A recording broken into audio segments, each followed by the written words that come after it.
Good afternoon to all of you. देखेंगे हम लोग पढ़ रहे थे एवोल्यूशन चैप्टर, जिसमें हम लोगों ने बायोलॉजिकल एवोल्यूशन के बारे में पढ़ना शुरू किया था। बायोलॉजिकल एवोल्यूशन के एविडेंसेस क्या क्या हैं, इसके लिए हम नेक्स्ट टॉपिक की तरफ चलते हैं। Evidences from biogeographical distribution. Evidences from biogeographical distribution. अब देखेंगे जियोग्राफिकल डिस्ट्रीब्यूशन कैसा है, उसके बेसिस पे हम कैसे जो है डिफाइन कर सकते हैं बायोलॉजिकल एवोल्यूशन को। The study of geographical distribution of animals and plant species in the different part of the earth is called the biogeography। देखिए जितने भी तरह के लिविंग ऑर्गेनिज्म हैं इस अर्थ पर, उनका किस तरीके से डिस्ट्रीब्यूशन है इस प्लेनेट पर, कैसे एनिमल्स और प्लांट्स का डिस्ट्रीब्यूशन है, किस रीजन में कौन से एनिमल्स या प्लांट्स पाए जाते हैं, इसी की स्टडी को जो है हम बायोजियोग्राफी बोलते हैं। Different animal species occurring in an area are called the fauna and those of plants are called the flora। अलग अलग रीजन में पाए जाने वाली एनिमल की स्पीसीज को हम फौना बोलते हैं और प्लांट्स की स्पीसीज को हम फ्लोरा बोलते हैं। On the basis of fauna and flora, Alfred Russel Wallace divided the whole world into 6 major biogeographical regions called the realms। ठीक है, तो अल्फ्रेड रजल वेलेस ने क्या किया, फ्लोरा एंड फाना के बेसिस पे जो टोटल वर्ल्ड है, इस जो हमारा वर्ल्ड है, पूरा वर्ल्ड है, इसको टोटल 6 जियोग्राफिकल रीजन में इन्होंने डिवाइड कर दिया। एंड जियोग्राफिकल रीजन को हम रिलिम्स बोलते हैं। तो अब कौन कौन से रिलिम्स हैं देखेंगे। पहला है Nearctic, North America from Mexican islands to Arctic island and Greenland। अगला है पैलियार्टिक, यूरोप आता है इसमें, North Asia up to Himalaya and North Africa up to Sahara desert, ये इतना रीजन इसमें आता है। नेक्स्ट है नियोट्रॉपिकल है। नियोट्रॉपिकल में देखेंगे सेंट्रल एंड साउथ अमेरिका आता है, मैक्सिकन लोलैंड आता है एंड वेस्ट इंडीज आता है एटसेट्रा। ओरिएंटल रीजन में देखेंगे, ओरिएंटल रिलिम्स में कौन कौन आता है, Asia, south of Himalaya, India, Ceylon, Malay peninsula, Sumatra, Borneo,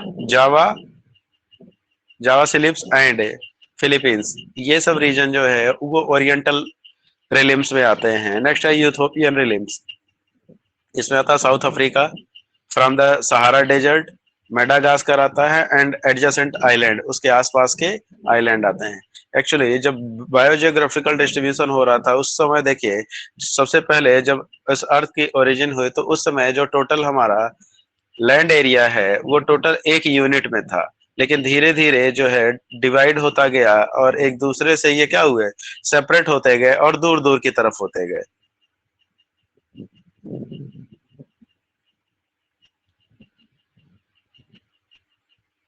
Australian देखेंगे, Australia, Tasmania, New Guinea, New Zealand and oceanic islands of Pacific.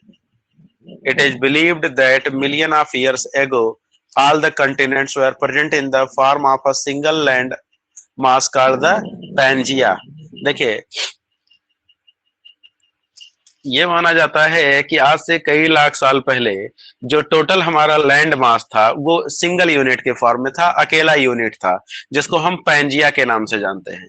लेकिन बाद में इनका सेपरेशन होता चला गया, समुद्र की वजह से जो है ये एक दूसरे से अलग होते चले गए और लैंड मास जो है डिस्ट्रीब्यूट हो गया, थोड़ा थोड़ा पार्ट जो है एक दूसरे से अलग होते और शिफ्ट होते चला गया।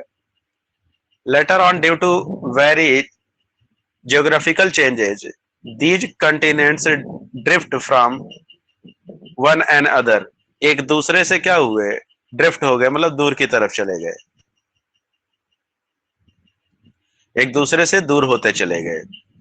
All these continents moved away, ये सभी कंटिनेंट एक दूसरे से क्या हुए, अलग अलग हो गए, दूर दूर हो गए। They got separated from each other by the seas, और ये एक दूसरे से अलग कैसे हुए? सी की मदद से, समुद्र की मदद से जो है, समुद्र के द्वारा एक दूसरे से अलग होते चले गए और दूर होते चले गए. As these continents had different environmental conditions, so plants and animal evolved there were of different varieties, यानी न्यू स्पीसीज. अब देखिए सारा जो लैंड मास है वो एक दूसरे से अलग होता चला गया, दूर दूर होता चला गया.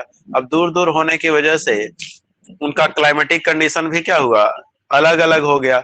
अब इस क्लाइमेटिक कंडीशन में जो एनिमल या प्लांट स्पीसीज थी वो क्या हुई? एक नए इन्वायरमेंट के हिसाब से अपने आप को इवॉल्व कर ली, अडॉप्ट कर ली, जैसे आगे चल करके एक नई स्पीसीज में कन्वर्ट हो गई. तो इस तरीके से नई स्पीसीज का फॉर्मेशन हुआ.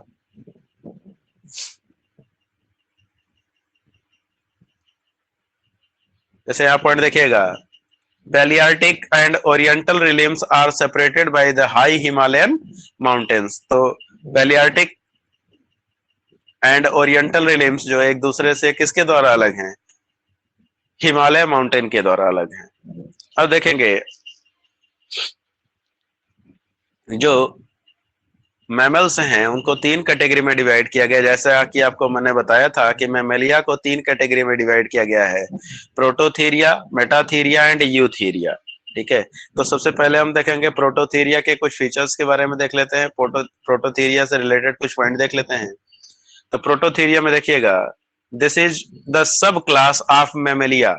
मैमेलिया क्लास है, उसका सब क्लास है क्या? प्रोटोथीरिया. जैसे मैमेलिया क्लास में प्रोटोथीरिया है, मेटाथीरिया एंड यूथीरिया, ये तीन सब क्लासेस हैं.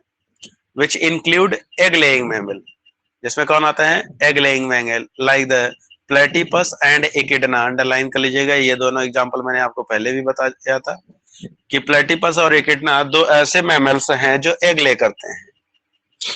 And found in the Australia. ये कहाँ पे पाए जाते हैं? ऑस्ट्रेलिया में पाए जाते हैं. After the evolution of prototherians from the reptiles, Australia got separated from the mainland of Asia. अब देखिए, जब सिंगल यूनिट के फॉर्म में था यानी पैंजिया के फॉर्म में था, तो जब इवोल्यूशन प्रोसेस के दौरान रेप्टाइल से जब फर्स्ट टाइम मैमल बना था तो प्रोटोथीरिया का फॉर्मेशन हुआ था. अब जब प्रोटोथीरिया बने इस लैंड पर, तो उसी समय क्या हुआ? ऑस्ट्रेलियन कंटिनेंट जो है वो मेन लैंड से अलग हो गया. Later on, eutherian mammal evolved in the Asia. Due to their carnivorous nature, they destroyed the prototherians and metatherians from the Asia. अब देखिए, जब ऑस्ट्रेलियन कंटिनेंट अलग हो गया तो जो एशियन कंटिनेंट था, एशियन कंटिनेंट में प्रोटोथीरिया से इवॉल्व हुए मेटाथीरिया, मेटाथीरिया से इवॉल्व हुए यूथीरिया. तो यूथीरिया जो थे ये कार्निवोर नेचर के थे. अब कार्निवोर नेचर के होने की वजह से यूथीरियंस क्या किए? प्रोटोथीरिया और मेटाथीरिया के ग्रुप के मेंबर को खा गए, तो खत्म हो गए. और उसी दौरान ऑस्ट्रेलियन कंटिनेंट उससे पहले ही अलग हो चुका था, तो वहां पे प्रोटोथीरिया और उसी से इवॉल्व हो गए क्या? Metatherians. So these group becomes extinct on the mainland. तो इस तरीके से जो मेनलैंड था वहां से प्रोटोथीरिया और मेटाथीरिया पूरी तरीके से गायब हो गए. They survived in the Australia due to the absence of eutherian. अब वो ऑस्ट्रेलिया में सरवाइव कर गए. ऑस्ट्रेलिया में सरवाइव क्यों कर गए? क्योंकि ऑस्ट्रेलिया में यूथीरियंस नहीं थे.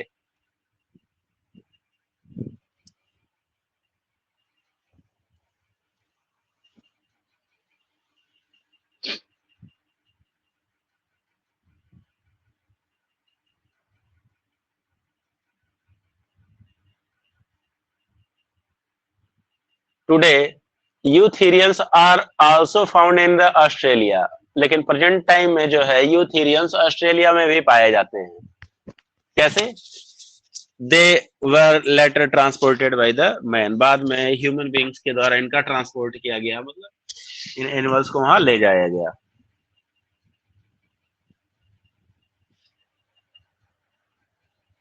अगला देखेंगे मार्सुपियल. मार्सुपेलिया बोलते हैं या marsupials. The subclass of class Mammalia includes the kangaroo and opossum, which are found only in the Australia. तो इसमें कई सारे मार्सुपियल हैं जिसमें मेनली जो है कंगारू है जो कि ऑस्ट्रेलिया में पाया जाता है. नेक्स्ट देखेंगे Darwin finches. Darwin studied the fauna and flora of Galapagos Islands, situated near the South America, consisted of 22 islands. Here he saw 22 types of the finches. Sorry 22 नहीं, यहाँ पे आप 14 कर लीजिएगा।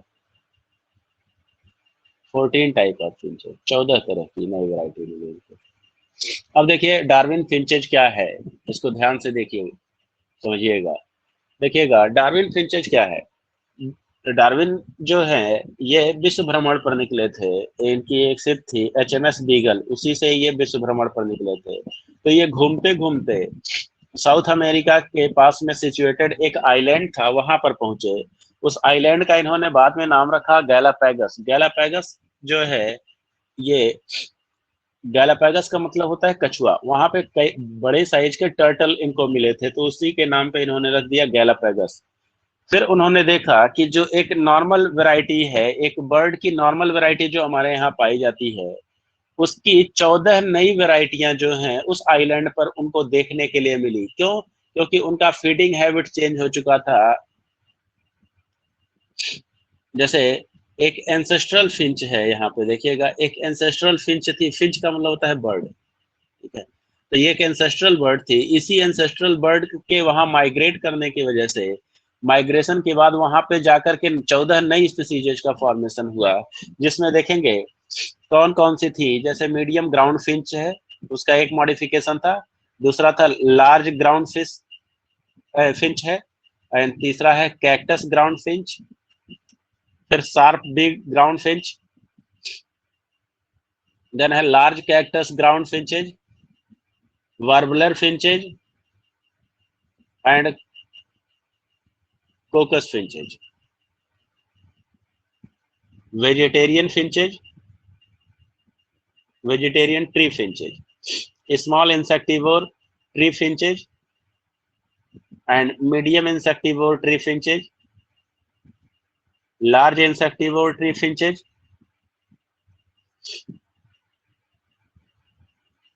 mangrove finches, woodpecker finches और small ground finches.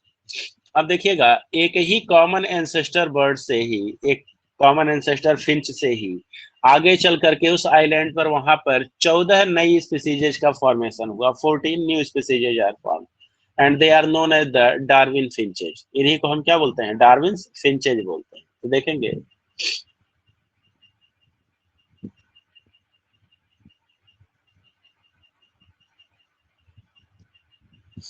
a related species of those birds were also present in the South American continent. इस species से related एक बर्ड जो है साउथ अमेरिकन कंटिनेंट में पाई जाती है। Probably some members of this species migrated to the Galapagos Island, where these birds evolved into different species as a result of adaptation to the environment. तो यहाँ से कुछ स्पीसीज का माइग्रेशन हो गया गैलापैगस आइलैंड पर, और गैलापैगस आइलैंड पर जाने के बाद ये बर्ड्स जो है डिफरेंट स्पीसीज में क्या हुई, कन्वर्ट हो गई ड्यू टू एडॉप्टेशन या environmental effect. These birds are now known as the Darwin finches. अब इन्हीं बर्ड्स को हम क्या बोलते हैं? डार्विन फिंचेज बोलते हैं।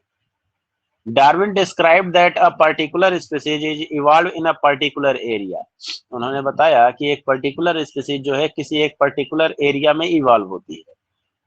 Progeny of this species migrated to the different geographical area and gradually adopted the changing environmental condition. तो अब वो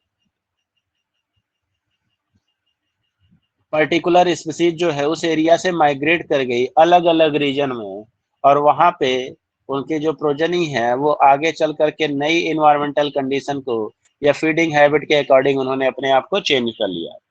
these adaptations gradually give rise to new species. इसी एडाप्टेशन की वजह से वहां जाकर एक नई स्पीसीज का फॉर्मेशन हुआ as a result of isolation, अलग होने की वजह से। Darwin finches are also an example of adaptive radiation, different shape of beaks and claw due to their habitat. तो डार्विन फिंचेज जो हैं किसके एग्जांपल है? एडाप्टिव रेडिएशन के। ओरिजिन सेम है लेकिन फंक्शन डिफरेंट है क्योंकि उनके बीक में मॉडिफिकेशन हो गया है। Darwin finches are example of allopatric speciation. अब स्पेसिएशन में अभी हम पढ़ेंगे एलोपैट्रिक सिंपैट्रिक स्पेसिएशन क्या होता है। ऐसे ही कुछ और दिया गया है point. Elephant and lions are mainly found in the Africa and India. Giraffe, zebra, and hippopotamus are found only in the Africa and mainland of human evolution in Africa.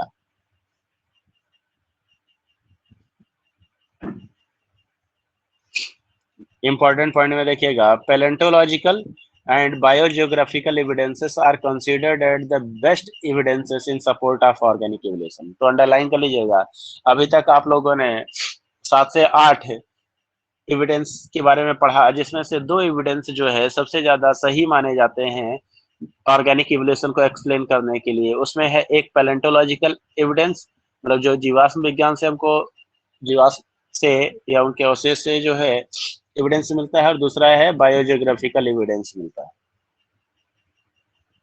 अब अगला देखेंगे evidences from the embryology. Embryology से कैसे evidence मिलता है organic evolution का, इसके बारे में देखेंगे। Baer's law, an organism shows its ancestor stage in the embryonic development.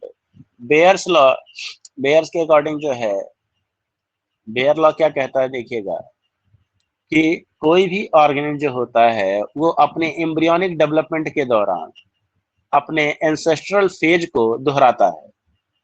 In embryonic stage general characters appears first, then specialised character appear. तो पहले जनरल कैरेक्टर अपीयर होते हैं और बाद में स्पेशलाइज्ड कैरेक्टर अपीयर होते हैं। Muller first to propose the recapitulation theory. According to it ontogeny repeats phylogeny. Recapitulation theory या ऑन्टोजेनी रिपीट्स फाइलोजेनी कहने का मतलब क्या है, जो करंट जनरेशन है वो अपने एंसेस्ट्रल जनरेशन के कैरेक्टर्स को क्या करता है, दोहराता है। It means any organism shows it's ancestral adult stage during its embryonic development. इसका मतलब ये है कि कोई भी ऑर्गेनिज्म अपने एंसेस्ट्रल एडल्ट स्टेज के कैरेक्टर्स को अपने एम्ब्रियोनिक फेज के दौरान क्या करता है, शो करता है, दिखाता है। It shows that all organisms evolved from the common ancestor। इसका मतलब ये है कि सभी ऑर्गेनिज्म जो हैं एक कॉमन एंसेस्टर से इवॉल्व हुए हैं।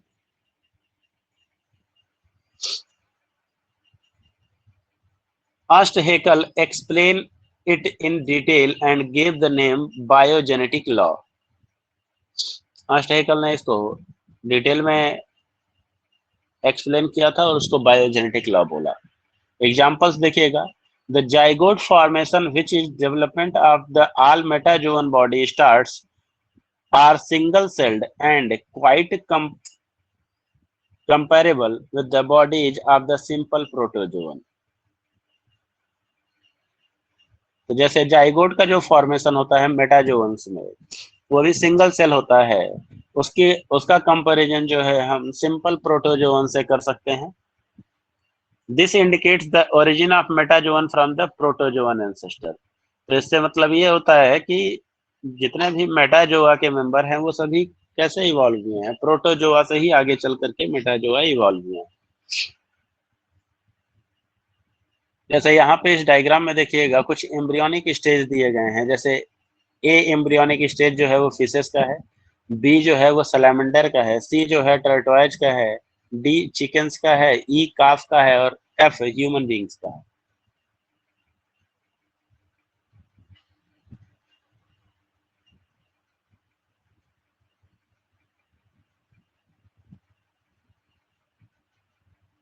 ओके, तो अगर हम सबका इनिशियल स्टेज देखें, मतलब शुरुआती दौर देखें, तो लगभग सभी के जो एंसेस्ट्रल फॉर्म सॉरी जो एम्ब्रियोनिक स्टेज का इनिशियल स्टेज है वो लगभग सबका क्या है, सेम है। फिर धीरे धीरे कुछ डेवलपमेंटल चेंज आते जाते हैं और लास्ट में एक दूसरे से डिफर करने लगते हैं। तो ये इनिशियल फेज जो है एक जैसा ही होने का मतलब ये होता है कि हम सभी की ओरिजिन जो है एक कॉमन एंसेस्टर से ही हुई।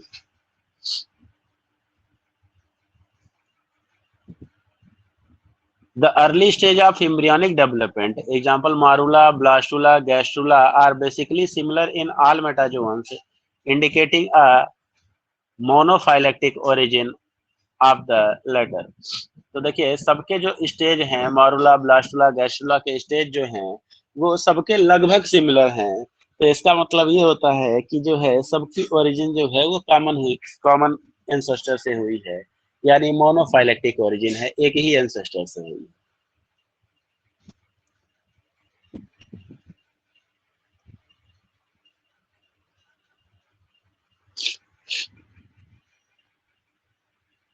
The phylogenetically earliest metazoan, that is sponges and cnidarians, have retained early gastrula like double layered यानी diploblastic structure of the body of मेटाजोन्स।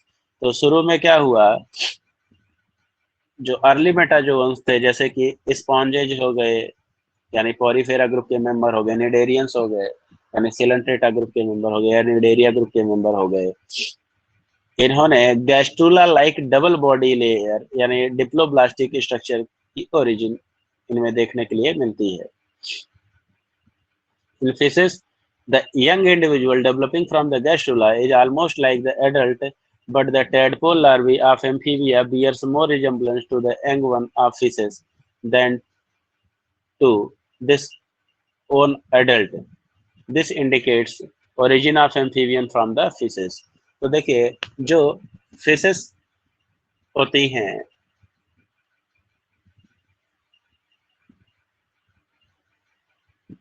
जो जो एम्फीबिया का जो टेडपोल लार्वा होता है वो एंगवन ऑफ फिशेस से ज्यादा रिजेम्बलेंस शो करता है as compare to the those of adult. मतलब एम्फीबियन अपने एडल्ट से ज्यादा सिमिलरिटी जो है फिशेस के एंगवन से शो करता है। इसका मतलब ये है कि फिशेस से ही आगे चल करके किसका फॉर्मेशन हुआ है, एम्फीबिया का फॉर्मेशन हुआ है। Even after gastrulation in the vertebrates, the early progastrula stage are quite similar in the members of all different classes. Example fishes, amphibia, reptilia, birds and mammalia. तो अर्ली प्रोगैस्ट्रुला स्टेज जो है सभी group के member में क्या है, similar है। ऊपर डायग्राम में आपको दिखाया था, चाहे वो फिशेस का, एम्फीबिया का, रेप्टिलिया का हो, बर्ड का हो या मैमलिया का। The differentiation of class characters appear in the later stage. बाद में उनके स्पेशलाइज्ड कैरेक्टर की वो किस क्लास से बिलोंग करते हैं वो बाद में अपीयर होता है। Moreover the embryo of phylogenetically higher vertebrates pass through the adult stage of lower vertebrates before finally attaining the characters of their respective class. तो कोई भी पर्टिकुलर हायर क्लास का जो ऑर्गेनिज्म होता है वो अपना इनिशियल स्टेज अपने से पहले वाले क्लास के या इनिशियल क्लास के अपने से लोअर वाले क्लास के कैरेक्टर्स से ज्यादा मिलता जुलता रिजेम्बलेंस शो करता है। बाद में वो अपने अपने स्पेशल कैरेक्टर को अडॉप्ट करता है जिस भी पर्टिकुलर क्लास से वो बिलोंग करता है। This proves that the all vertebrates have evolved from the common fishes like ancestor and also that both birds and mammals have evolved from the reptiles। तो इससे प्रूव होता है कि सभी जो वर्टिब्रेट्स हैं उनकी ओरिजिन जो है वो फिश लाइक ऑर्गेन से हुई है और बर्ड्स और मैमल्स की ओरिजिन जो है वो एक साथ रेप्टाइल से हुई है।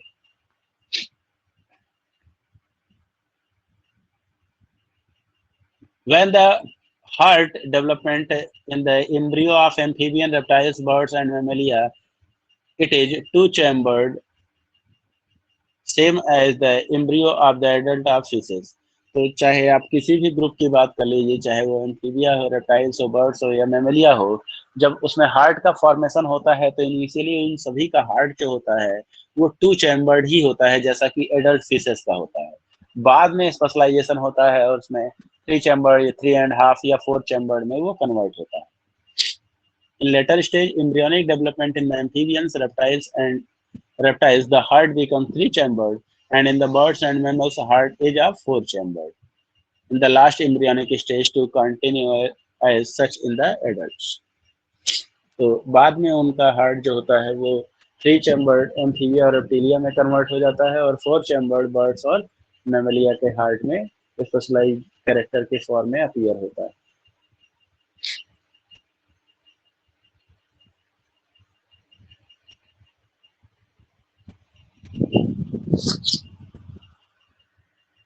Modern scientists have discovered the biochemical recapitulation also. For example, fishes mainly excrete ammonia, and adult amphibians excrete urea, but their tadpole excrete the ammonia like the fishes. तो जैसे बायोकेमिकल रिकैपिटुलेशन भी scientist ने खोज निकाला है, जैसे कि जो फ्रॉग का टेडपोल लार्वा होता है, एक्चुअली फ्रॉग तो यूरिया एक्सक्रीट करता है और फिशेज जो है वो अमोनिया एक्सक्रीट करती हैं, लेकिन जो एम्फीबिया ग्रुप का लार्वा होता है, टेडपोल लार्वा होता है फ्रॉग का, वो अपने इनिशियल स्टेज में यूरिया की जगह अमोनिया एक्सक्रीट करता है। तो ये सिमिलरिटी शो करता है ना फिशेस से, तो इससे ये पता लगता है कि जो एम्फीबिया का फॉर्मेशन हुआ है वो फिशेस लाइक ऑर्गन से हुआ है।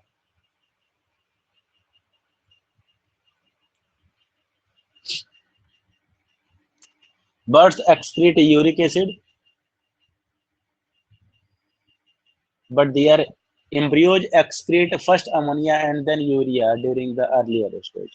तो जैसे बर्ड्स जो है वो यूरिक एसिड एक्सक्रीट करती हैं, लेकिन उनका एम्ब्रियो जो होता है वो शुरू में अमोनिया और बाद में यूरिया एक्सक्रीट करना शुरू करता है, देन यूरिक एसिड.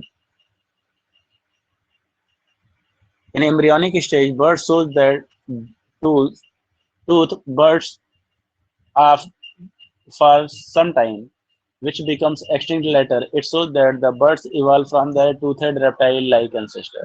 जैसे एम्ब्रियोनिक स्टेज में जो बर्ड्स का एम्ब्रियोनिक स्टेज होता है उसमें कुछ टाइम जो है टूथ बर्ड्स दिखाई देते हैं। इससे ये पता चलता है कि जो बर्ड्स का फॉर्मेशन हुआ है वो टूथेड ऑर्गेन से हुआ है, मतलब उनके एंसेस्टर में क्या पाए जाते थे, दांत पाए जाते थे, यानी वो रेप्टिलिया लाइक ऑर्गन से ही इवॉल्व हुए हैं आगे चलकर।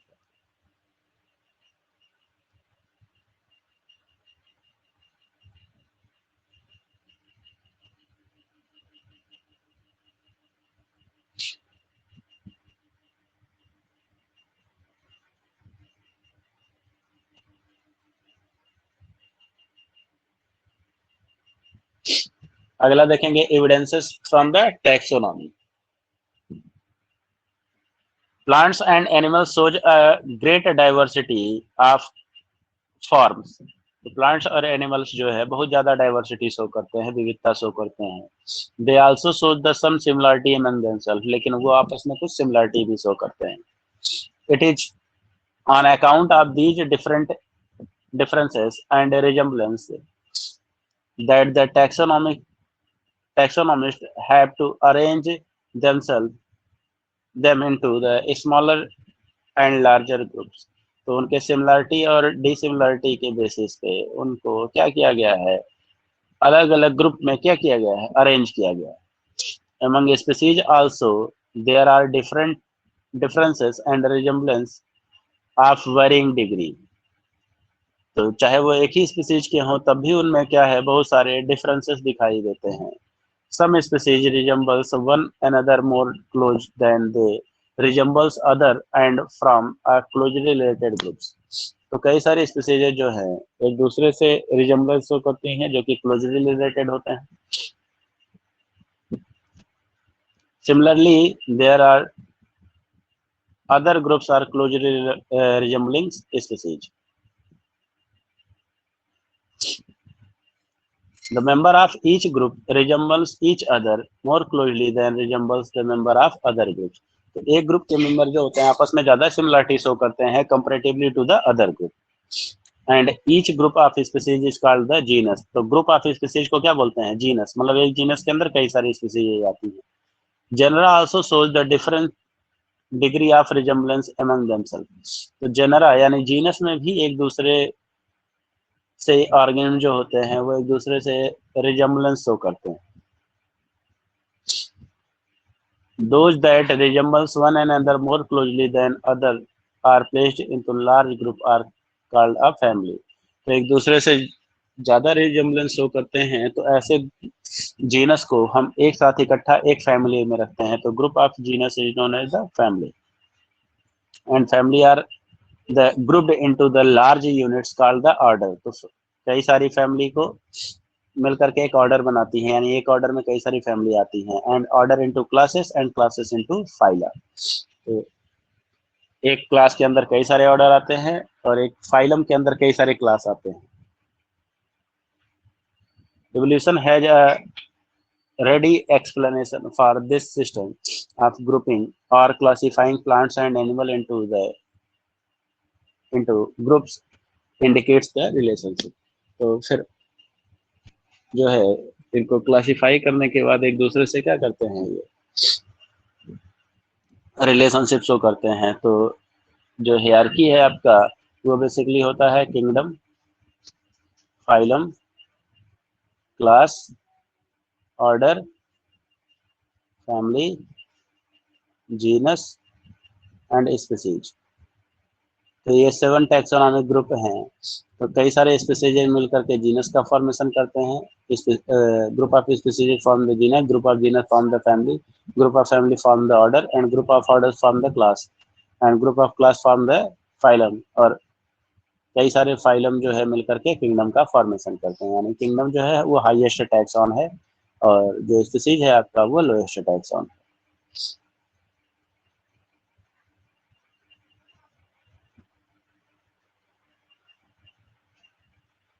स्पेशल पॉइंट में देखिएगा, the aquatic mammal example dolphin, whale, seals and porpoise etc.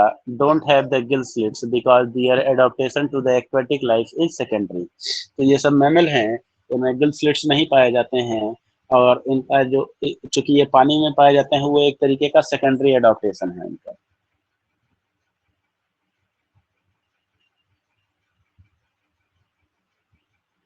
In acacia tree, well-developed compound leaves are found, but seedlings has simple leaves like those found in the all stages of development of its ancestor। This proved a good example। अब अगला देखेंगे, बीच में term आ रहा था recapitulation, तो देख लेंगे recapitulation theory क्या है। Modern day oaks of southern United State of America retains their foliage through the year, whereas the oaks of northern United States are deciduous and shed their leaves during the water। तो जैसे modern day Woakes जो हैं वो southern United State of America के, USA के, वो अपनी पत्तियां जो है वो गिरा देते हैं, तो सॉरी नहीं गिराते हैं, रिटेन दियर फोलेज, तो अपनी पत्तियों को पूरे साल के दौरान क्या करते हैं, नहीं गिराते हैं, स्टोर करके रखते हैं। जबकि जो ओक होता है कहाँ का, नॉर्दर्न यूनाइटेड स्टेट का, वो डेसिडुअस होता है, यानी वो अपनी पत्तियां जो है वाटर सीजन के दौरान जो है गिरा देता है। The southern species on the basis of their character of leaves are considered to be more primitive than the northern oak। तो साउथ में पाए जाने वाले ओक्स जो है वो नॉर्थ में पाए जाने वाले ओक्स के कंपैरेटिवली ज्यादा प्रिमिटिव हैं, ज्यादा पुराने हैं। However, the seedlings of the northern species are generally seen to retain their leaves during the winter। तो जबकि नॉर्दर्न रीजन के जो ओक के सीडलिंग्स होते हैं वो अपने लीव्स को विंटर के दौरान रिटेन करके रखते हैं। This prove the good example of recapitulation. Evolutionary trend है to the continuous change of the characters within evolving lineage it term as evolutionary trend. अब अगला है the theory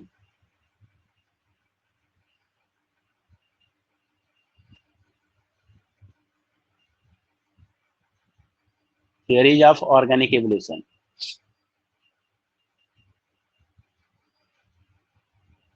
theories of organic evolution।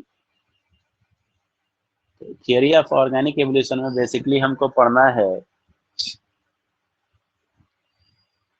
Lamarckism के बारे में and Darwinism के बारे में।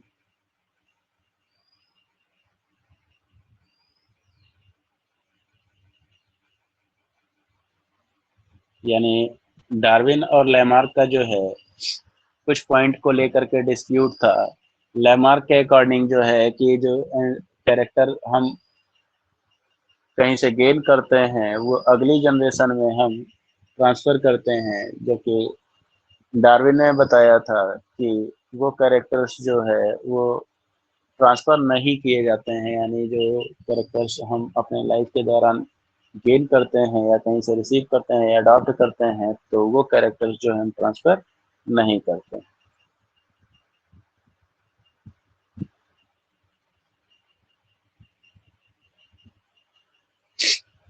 पहला देखेंगे Lamarckism. The first theory of evolution was proposed by Lamarck. तो थियरी ऑफ इवोल्यूशन जो सबसे पहले प्रपोज किया था लैमार्क ने, इनकी बुक का नाम था फिलोसफिक जूलॉजी। इन्होंने दो टर्म दिया था, इनवर्टिब्रेट्स और एनिलिडा। टर्म जो है ये लैमार्क ने दिया था। टर्म बायोलॉजी जो है वो लैमार्क और ट्रेविरेनस ने दिया था। इनकी थियरी का नाम था theory of inheritance of acquired character. मतलब जो कैरेक्टर हम कहीं से गेन करते हैं या अडॉप्ट करते हैं उसको हम अगली जनरेशन में ट्रांसफर करते हैं। बेसिक कॉन्सेप्ट ऑफ लैमार्किज्म क्या था, कुछ बेसिक कैरेक्टर्स या कॉन्सेप्ट जो थे लैमार्क के वो देख लीजिएगा। पहला है internal vital forces. some internal some internal forces are present in all organisms. By the presence of these forces, organs have tendency to increase the size of their organs और entire body. तो इन्होंने बताया कि हमारे अंदर कुछ vital forces होते हैं जिसकी मदद से जो है हम किसी भी अपने ऑर्गन की साइज को या अपने बॉडी की साइज को हम बढ़ा सकते हैं। Effect of environment and new needs. जैसी जरूरत होती है उसी के अकॉर्डिंग जो है हम अपने बॉडी के अंदर चेंजेस कर लेते हैं। Environment influence all type of organism. Changing environment give rise to new need. जैसे इन्वायरमेंट चेंज होगा उसकी वजह से नई चीजों की आवश्यकता होगी, नई जरूरत होगी। न्यू नीड और desire produces the new structure and change habit of the organism. तो उस न्यू नीड की वजह से हमारे अंदर जो है एक नया स्ट्रक्चर प्रोड्यूस होता है जो हमारी हैबिट को चेंज कर देता है। Use and disuse of organ. If an organ constantly used, it would be better developed, whereas disuse of organ result into degeneration। इन्होंने बताया कि जिन ऑर्गन्स का हम उपयोग करते हैं वो ऑर्गन्स हमारे बढ़ते चले जाते हैं और जिनका यूज नहीं करते हैं वो धीरे धीरे डीजनरेट हो जाते हैं। तो इसमें कुछ ही पॉइंट इनका सही था, पूरी तरीके से ये थियोरी सही नहीं मानी गई कि जिन ऑर्गन का हम यूज लगातार करते हैं वो ज़्यादा डेवलप होता है और जिसका यूज नहीं करते हैं वो धीरे धीरे डिजनरेट हो जाता है। इसी के बेसिस पे इन्होंने थियरी ऑफ वेस्टिजियल ऑर्गन दिया था जो कि मान्य है। Inheritance of acquired character. देखिएगा इनका जो डिस्प्यूट था, इन्होंने बताया कि जो कैरेक्टर हम गेन करते हैं वो इनहेरिट होता है, यानी अगली जनरेशन में ट्रांसफर होता है। Inheritance of acquired character. तो मेनली इनका जो डिस्प्यूट था, हम दोनों लोग ने एक्सप्लेनेशन दिया, लैमार्क और डार्विन ने। लैमार्क का जो